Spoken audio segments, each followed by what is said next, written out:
우리에게 주신 말씀을 가지고 하나님의 공동체라는 제목으로 함께 말씀을 나누고자 합니다. 어느덧 달력을 보니 5월이더라고요. 제가 잊고 살았는데 갑자기 보니까 5월인 것을 제가 또 보게 되었습니다. 우리 옆에 계신 분들과 함께 인사 나누시겠습니다. 아름다운 5월입니다. 네. 사실은 이 5월이라는 시간이 풋풋함과 아름다움과 따뜻함이 넘쳐나는 그런 시간인데 제가 그런 것을 잠시 잊고 살지 않았나 그렇게 생각이 되어졌습니다. 가정의 달을 지나는 가운데 여러분들의 가정은 평안하신가요? 여러분들의 가정 가운데에 아름다운 소식들이 많이 들려오면 좋겠는데 여전히 우리의 사회는 아픔을 겪는 가정들이 많다는 사실을 또 우리가 생각해 보게 되어지는 것 같습니다.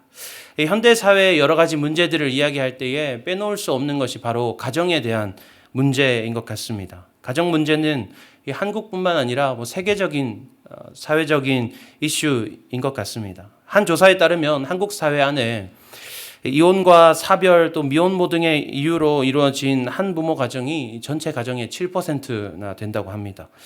또한 60대 이후에 이제 황혼 이혼이라고 표현하더라고요. 황혼 이혼이 이제 작년에 대비해서 3배 이상 증가했고 결혼 남성 30%가 불륜 경험이 있다라고 응답했다고 합니다. 이뿐만 아니라 자녀 교육 문제, 저출산 문제 등등 수많은 아픔들이 우리의 가정들 속에서 일어나고 있는 것 같습니다. 이러한 상황 가운데 우리는 어떻게 대처해야 할까요? 성경의 바탕 안에서 가정을 바르게 이해하고 당장 우리 가정부터 하나님 앞에서 문제가 있지는 않은지, 아픔이 있지는 않은지를 돌아볼 수 있어야 합니다. 창세기 1장 26절에서 27절까지의 말씀에는 하나님께서 자신의 형상대로 사람을 창조하셔서 남자와 여자를 만드십니다. 그리고 그들에게 이 땅에 하나님의 통치를 대리 수행하도록 사명을 맡겨주십니다. 하나님으로부터 형성되고 또 하나님의 목적과 사명을 감당하기 위해 세우심을 입은 최초의 하나님의 공동체가 바로 가정이다라는 것을 우리가 창세기 말씀을 통해서 볼 수 있는 것이죠. 그런데 하나님으로부터 형성되고 하나님의 사명과 그 방향성을 감당하는 공동체가 또 한 가지 있습니다. 무엇일까요? 교회입니다. 교회 또한 하나님께서 각 성도를 부르심으로 교회를 이루게 하시고 이 땅 가운데 하나님의 목적과 사명을 감당하게 하셨습니다. 그래서 하나님의 부르심에 힘입어서 하나님의 형상대로 하나님의 뜻하신 바대로 이루어진 공동체라는 점에서 이 가정과 교회는 굉장히 흡사하다라는 것을 우리가 생각해 볼 수 있습니다. 또한 그 속성을 살펴볼 때에 하나님께서는 남자와 여자를 한 몸을 이루게 하심으로 하나 된 가정을 이루게 하셨습니다. 그리고 교회를 그리스도의 한 몸 된 교회로 부르심으로 하나를 이루게 하셨습니다. 이것은 삼위이신 하나님이 한 분이신 하나님을 나타내는 것과 같습니다. 그래서 여럿인 것이 하나됨을 이루는 공동체, 하나님의 형상으로 가정이 세워지고 하나님의 뜻으로 말미암아 교회가 세워졌다라는 것에 있어서 이 가정과 교회는 굉장히 흡사한 하나님의 공동체라고 우리가 생각할 수 있습니다. 그래서 가정을 바르게 이해할 때 교회를 이해할 수 있게 되고 교회를 바르게 이해할 때 가정을 이해할 수 있습니다. 가정과 교회는 모두 하나님의 공동체이기 때문입니다. 오늘 말씀을 통해 하나님의 공동체인 교회를 살펴보기 원합니다. 그리고 나아가서 그와 같이 하나님의 공동체인 가정을 살펴보기를 원합니다. 이 바울이 고린도전서를 기록할 당시에 고린도 교회는 파당과 송사 또 은사 등의 문제들을 많이 겪고 있었다고 합니다. 바울은 이에 고린도 교회 성도들에게 편지하며 진정한 하나님의 공동체란 무엇인가 그것에 대해서 이야기합니다.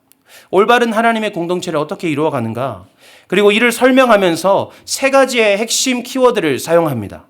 첫째는 하나님의 교회입니다.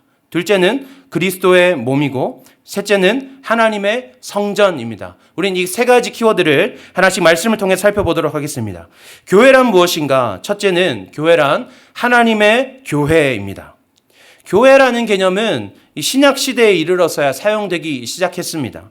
하지만 그렇다고 구약 시대에 교회가 존재하지 않았었는가? 그것은 아닙니다. 신약 성경에 기록된 교회를 뜻하는 에클레시아라는 단어는 공동체를 뜻하는 단어입니다. 단순한 공동체가 아닌 하나님의 부르심을 받은 사람들의 모임으로 교회라는 이름을 사용한 것입니다. 이러한 관점에서 구약 시대는 비록 교회라는 용어를 직접적으로 사용하지는 않았지만 이스라엘 백성들에게 분명 교회라는 형태가 존재했었다라는 것을 우리는 볼 수 있습니다. 하나님께서는 이스라엘 백성들에게 레위기 26장 12절 말씀에서 이렇게 말씀하십니다. 나는 너희 중에 행하여 너희의 하나님이 되고 너희는 내 백성이 될 것이니라. 하나님께서 그들을 친히 부르셔서 백성을 삼아주셨고 하나님을 예배하는 공동체로 불러주셨습니다. 하나님의 부르심을 받은 공동체라는 점에서 이스라엘 백성들은 이미 교회라는 공동체를 이루고 있었다는 것입니다. 신약 성경에서도 이는 마찬가지입니다. 고린도전서 1장 2절 말씀, 우리가 읽은 말씀을 보면 하나님의 교회 곧 그리스도 예수 안에서 거룩하여지고 성도라 부르심을 받은 자들과 또 각처에서 우리의 주 곧 그들과 우리의 주 되신 그리스도의 이름을 부르는 모든 자들에게, 이 사도 바울은 교회란 무엇인가 라는 질문에 대해서 확실한 정답을 제시하고 있습니다. 예수 그리스도 안에서 거룩하여지고 부르심을 받아 그리스도의 이름을 부르는 자들이 바로 교회다라고 이야기합니다. 여기서의 핵심은 하나님의 부르심을 받았다는 것과 하나님으로부터 거룩하여짐을 받았다는 것입니다. 교회가 하나님으로부터 말미암은 공동체임을 명확하게 보여주는 표현입니다. 하나님께서 우리를 부르셨고 부르신 자들을 또한 거룩하게 하셨다. 하나님께서 우리가 교회를 이루게 하시는 그 과정 가운데 우리의 공로는 전혀 틈타지 못하게 하시고 오직 하나님의 능력과 은혜로 말미암아 이 교회를 이루셨다라는 사실을 우리는 기억해야 합니다. 때문에 우리는 하나님께서 이루신 하나님의 교회이며 그 목적과 방향성에 있어서도 오직 하나님을 위해 존재해야 한다는 것입니다. 이것이 우리 분당 하나교회가 진정한 하나님의 공동체를 이루기에 있어서 반드시 기억해야 할 사실입니다. 고린도 교회는 바울파와 아볼로파로 나뉘어져서 서로 대립하는 상태였습니다. 우리 교회를 세우고 이렇게 성장시키신 것이 누구냐? 그런 문제로 서로 자신의 스승을 내세웠습니다. 그런 성도들에게 바울은 말합니다. 이 교회는 철저히 하나님께서 세우신 하나님의 교회라는 것을 기억해야 한다. 나 바울도 아볼로도 우리 중 누구도 이 교회 가운데 자기 이름을 드러낼 수 없다. 우리는 오직 하나님만 드러나시는 하나님의 교회가 되어야 한다라고 이야기하고 있는 것입니다. 고린도전서 3장 6절 7절에서 3장 6절에서 7절까지의 말씀에서 바울은 이렇게 말합니다. 나는 심었고 아볼로는 물을 주었으되 오직 하나님께서 자라나게 하셨나니 그런즉 심는 이나 물 주는 이는 아무것도 아니로되 오직 자라게 하시는 이는 하나님뿐이니라. 아멘. 우리는 어떻습니까, 여러분? 우리 분당 하나교회는 어떻습니까? 하나님께서 이찬수 목사님과 분당 우리 교회를 감동시키셔서 1만 성도 파송 운동이라는 말도 안 되는 일을 이루게 하셨습니다. 그리고 우리 각 개인의 삶 가운데 우리의 마음을 또한 감동시키셔서 우리를 분당 하나교회로 모이게 하셨습니다. 우리 중에 혹시 나는 내가 내 인생을 위해서 내 신앙의 성장을 위해서 이리 재고 저리 재보았더니 분당 하나교회로 가는 것이 나에게 가장 이득이겠더라. 그런 판단이 있어서 그런 계산이 있어서 나는 이곳에 왔습니다. 라고 하시는 분이 계시지 않겠지요? 네, 그런 사람은 없을 것입니다. 그리고 있어서도 안 될 줄로 생각이 되어집니다. 우리의 시작을 여신 것이 오직 하나님임을 우리가 기억해야 하는 것입니다. 우리의 시작을 여신 하나님이 반드시 우리와 함께 하시고 우리의 걸음을 인도하실 것입니다. 그래서 우리 분당 하나교회가 하나님의 교회로서 하나님이 기뻐하시는 일들을 감당케 하실 것이라는 것을 우리는 믿어 의심치 말아야 합니다. 교회란 무엇인가? 둘째, 교회는 그리스도의 몸입니다. 우리가 교회를 이해할 때 하나님의 교회라는 개념과 함께 생각해야 하는 것이 바로 그리스도의 몸된 교회입니다. 본문 우리가 살펴본 12장 27절 말씀에 바울은 고린도 교회를 향하여서 너희는 그리스도의 몸이요 지체의 각 부분이라 이렇게 이야기합니다. 교회가 그리스도의 몸이라는 것은 두 가지를 의미합니다. 첫째는 교회의 머리 되시는 그리스도와 하나됨을 이루어야 한다라는 것입니다. 몸은 머리와 분리될 수 없습니다. 머리 되시는 그리스도와 하나됨을 이루지 못하는 교회는 온전한 하나님의 공동체를 이룰 수 없습니다. 머리 되신 그리스도와 하나 되는 교회라는 것은 교회는 오직 그리스도께서 이끄시는 대로 행해야 한다라는 것을 의미합니다. 몸은 생각하지 않습니다. 몸은 판단하지 않고 몸은 손익을 따지지 않습니다. 몸은 그저 머리가 시키는 대로 할 뿐이라는 것을 우리는 기억해야 합니다. 모든 계획과 실행과 판단은 머리가 하는 것이다 라는 것입니다. 그러니 머리 대신 그리스도와 하나 된 교회는 교회의 앞길을 걱정할 필요가 없습니다. 교회가 어떤 방향으로 나아가야 할지 그 갈 바를 몰라 주저할 필요도 없습니다. 그저 머리 대신 우리 주님이 나아가라 하시는 대로 나아가기만 하면 되는 것입니다. 나는 이해되지 않아도 주님이 하라 하시면 하면 됩니다. 도무지 할 수 없을 것 같아도 주님이 된다 하시면 하면 됩니다. 이것이 몸된 교회로서 우리가 기억해야 할 바입니다. 그리스도의 몸된 교회는 둘째로 성도 간의 하나됨을 이루어야 합니다. 바울은 고린도 교회 성도들을 향하여서 그리스도의 지체의 각 부분이라 이렇게 이야기합니다. 그리스도의 몸된 교회 안에서 개인의 정체성은 몸된 교회를 이루는 지체 그 이상도 그 이하도 아니라는 것을 우리는 기억해야 합니다. 신분과 지위를 막론하고 직분을 떠나서 모두가 동등하게 하나된 교회를 이루고 있다라는 것입니다. 온전한 하나님의 공동체는 그 안에서 서로 다름은 존재할지라도 결코 경중을 따질 수 없습니다. 그러니 나는 남보다 나은 것도 없는 자요, 나는 남보다 부족한 것도 없는 자임을 기억해야 합니다. 우리는 모두 그저 성도로 부르심을 입은 자일 뿐입니다.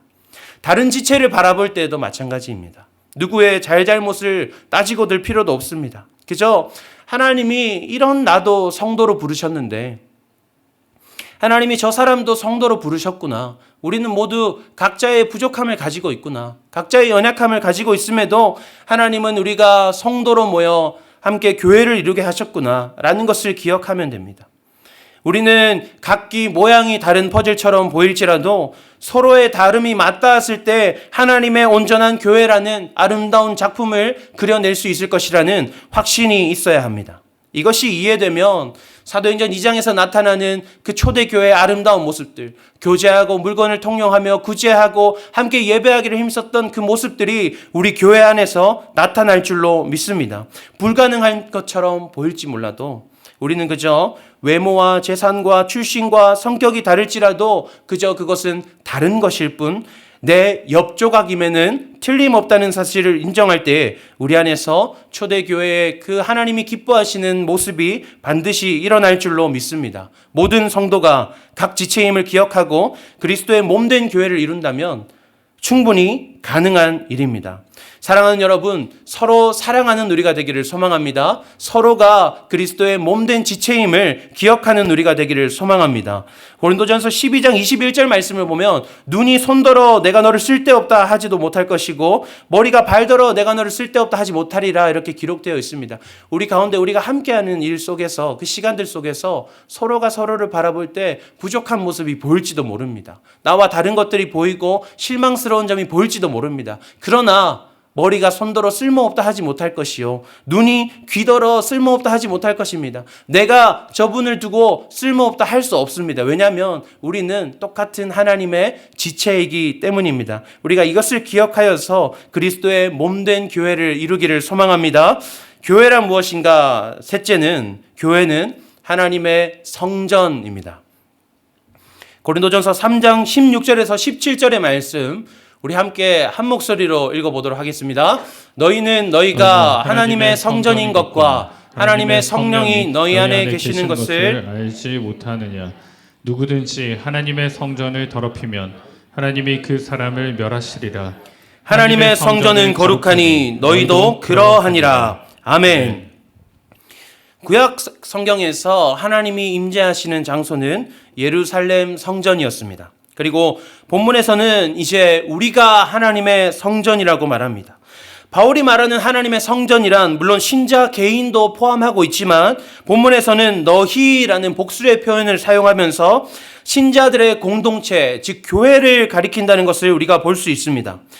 이전에는 예루살렘 성전 가운데 임재하시던 하나님께서 이제는 우리라는 하나님의 공동체를 성전으로 삼으셔서 우리 가운데 내주하신다는 것입니다. 구약의 이스라엘 백성들은 성전에서 하나님을 만날 수 있었습니다.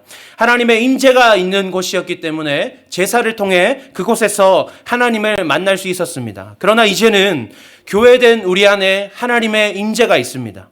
구약의 백성들은 제사를 통해 하나님을 만났지만 우리는 우리 안에 계신 예수 그리스도로 말미암아 날마다 우리 가운데 역사하시는 하나님을 만날 수 있습니다. 사랑하는 여러분, 우리 옆에 계신 분들을 한번 쳐다볼까요? 하나님이 보이십니까? 우리의 예배 가운데 함께 하시는 하나님이 느껴지십니까? 느껴지지 않으십니까? 혹시 제가 말이 너무 빠른가요? 네. 우리를 교회로 부르셔서 거룩하게 하신 하나님이 이제 우리 안에 계신 예수 그리스도로 말미암아 우리 서로의 모습 속에서 하나님을 바라보게 하십니다. 우리의 만남 가운데 날마다 하나님을 경험하는 우리가 되기를 소망합니다. 우리의 예배와 교제와 모든 모임 가운데에 하나님의 임재하심이 또 그 만남 가운데로 초대하시는 하나님의 풍성하심이 날마다 고백되는 우리가 되기를 소망합니다. 사랑하는 여러분, 이제 우리는 명심해야 합니다. 우리의 모임 가운데에 성도의 함께함 가운데 우리가 교회를 이루어간 가운데에는 반드시 하나님이 함께 하신다는 것을 우리는 명심해야 합니다. 이것은 우리로 하여금 우리가 언제든지 얼마든지 하나님을 만날 수 있다는 아주 복된 말씀이기도 하지만 동시에 우리에게 아주 두려운 말씀이기도 합니다. 우리가 함께 모인 그 가운데에 하나님께서 우리와 함께 하셔서 우리의 모든 내뱉는 입술의 말들과 우리의 모든 생각하는 것들을 다 듣고 계시다는 것입니다. 사실은 우리가 반성해야 될 것이 많죠. 네. 하나님께서 함께 하심을 인정하는 공동체, 하나님께서 함께 하시다는 사실을 날마다 기억하여서 함께 모였을 때에 모든 예배하고 모든 교제하고 모든 함께하는 그 시간들이 하나님의 임재 앞에서 정당하게 이루어지는 그런 교회, 그런 교회가 우리 분당 하나교회가 되기를 소망합니다. 아멘. 이제 교회의 세 가지 핵심에 대해서 우리가 다 살펴보았습니다. 제가 요약하자면 첫째로 교회는 하나님의 교회로 교회의 주인은 오직 하나님이시다라는 것을 살펴보았습니다. 둘째로 교회는 그리스도의 몸으로서 머리 대신 주님과 하나 되고 각 지체가 서로 하나됨을 이루어야 한다. 그리고 셋째, 교회는 하나님의 성전으로 날마다 하나님의 임재가 경험되어져야 하며 하나님의 임재 가운데 그 모든 일을 이루어야 한다는 사실을 우리는 말씀을 통해 살펴보았습니다. 제가 설교의 서문에서 교회를 바르게 이해함을 통해서 무엇을 함께 이해할 수 있다고 말씀드렸습니까? 가정을 이해할 수 있다고 말씀드렸습니다. 교회를 통해 살펴본 하나님의 공동체의 핵심을 이제 가정에 대입해 보도록 하겠습니다. 첫째로, 가정은 하나님의 가정이 되어야 합니다. 가정의 소유권은 가장에게 있지 않습니다. 우리를 가정이라는 공동체로 창조하신 것은 하나님이시기 때문입니다. 그러므로 우리의 자녀 또한 하나님의 것임을 우리는 기억해야 합니다. 자녀는 하나님께서 부모를 통해 창조하신 하나님의 피조물입니다. 부모는 그저 하나님의 창조 속에서 매개체로 쓰임 받은 것입니다. 그러니 자녀의 인생을 가장의 판단과 가치 아래 두려는 그 소유권을 주장하는 일은 있어서는 안 됩니다. 또한 하나님의 공동체된 가정은 하나님만을 위해 존재해야 합니다. 오직 하나님의 소유로서 우리 가정이 어떻게 해야 다음번에 이사 갈 때는 더 좋은 집으로 갈 수 있을까? 우리 자녀가 어떻게 해야 더 좋은 학교를 진학하고 어떻게 해야 더 좋은 직장에 취직할 수 있을까를 고민해서는 안 됩니다. 물론 우리도 사람인지라 우리의 연약함이 자꾸만 피어올라서 우리로 하여금 그런 인간적인 욕심들이 떠오르게 할 때도 있습니다. 그러나 우리는 그것들을 빨리 내려놓을 수 있어야 합니다. 이제 우리는 어떻게 하면 우리 가정을 통해서 하나님이 영광 받으실까? 도대체 우리 가정이 어떻게 살아야, 우리 가정이 어떤 대화를 나누고 어떤 꿈을 꾸고 어떤 목표를 가져야 하나님께서 우리 가정을 통해 기뻐하실까? 그것을 고민해야 합니다. 이것이 하나님의 가정인 줄로 믿습니다. 둘째로, 가정은 그리스도의 몸이 되어야 합니다. 한 가정이지만 우리의 가정 가운데에는 너무도 다양한 인격들이 존재하는 것을 우리는 잘 알고 있습니다. 남편은 아내를, 아내는 남편을 잘 이해하지 못합니다. 부모는 자녀를, 자녀는 부모를 잘 이해하지 못합니다. 때문에 서로가 자기의 원하는 것을 주장하면 평화가 깨어집니다. 그래서 우리의 가정 또한 그리스도로 한 몸을 이루어 그리스도 오직 머리 되신 주님을 따라가야 합니다. 가정 안에서도 교회와 마찬가지로 구성원 간에 높고 낮음은 없습니다. 물론 자녀가 부모의 말씀에 순종하고 공경해야 하는 것은 하나님의 말씀에 적합합니다. 그러나 하나님 외에는 그 누구도 자신의 권위를 주장할 수 없다는 것을 우리는 기억해야 합니다. 오직 머리 되신 그리스도 외에는 누구도 우리의 가정을 이끄실 리가 없다는 것을 날마다 가정 가운데 고백해야 한다는 것입니다. 그러니 가정에서는 오직 하나님의 말씀을 통해서 머리 되신 그리스도의 뜻만을 쫓아야 합니다. 이것이 그리스도의 몸된 가정을 이루는 방법입니다. 셋째로, 가정은 하나님의 성전이 되어야 합니다. 우리 가정이 하나님의 성전이라는 사실을 반드시 기억하십시오. 우리 가정의 함께함 가운데에는 날마다 하나님께서 임재하신다는 사실을 기억하십시오.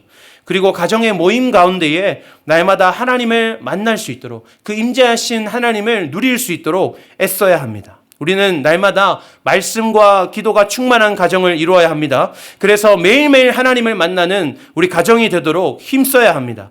내가 가장 사랑하는 나의 가족들과 내가 가장 사랑하는 하나님을 함께 누리는 삶, 언제나 우리 가정 가운데에 하나님의 함께하심과 하나님의 인도하심이 고백되어지는 삶, 이 얼마나 행복한 삶입니까? 우리 모두가 그런 가정을 이루기를 소망합니다. 오늘 말씀을 통해서 우리는 사도 바울이 제시하는 교회란 무엇인가에 대해서 살펴보았습니다. 그리고 이제는 교회를 이해함을 통해서 동일한 하나님의 공동체인 가정을 살펴보았습니다. 가정과 교회는 가장 기초적이자 가장 근본적인 하나님의 공동체입니다.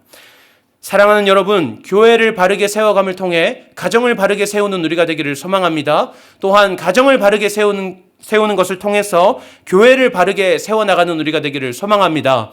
가정과 교회가 가장 근본적이며 가장 기초적인 하나님의 공동체라는 것은 다른 측면에서 사단 마귀가 공격하고 싶은 1순위 대상이라는 것을 우리는 알고 있어야 합니다. 사단 마귀는 우리가 하나님의 형상됨을 표현할 수 있는 이 가정과 교회를 공격하기 위해서 끊임없이 노력하고 있습니다.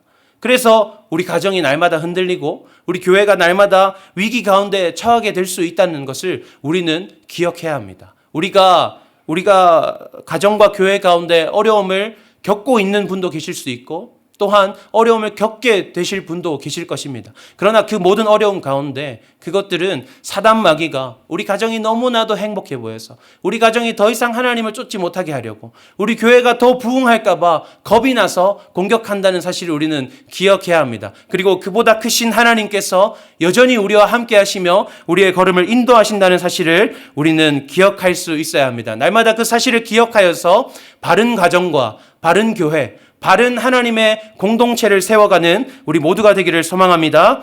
아멘. 이 시간 함께 우리 찬양하며 나아가도록 하겠습니다.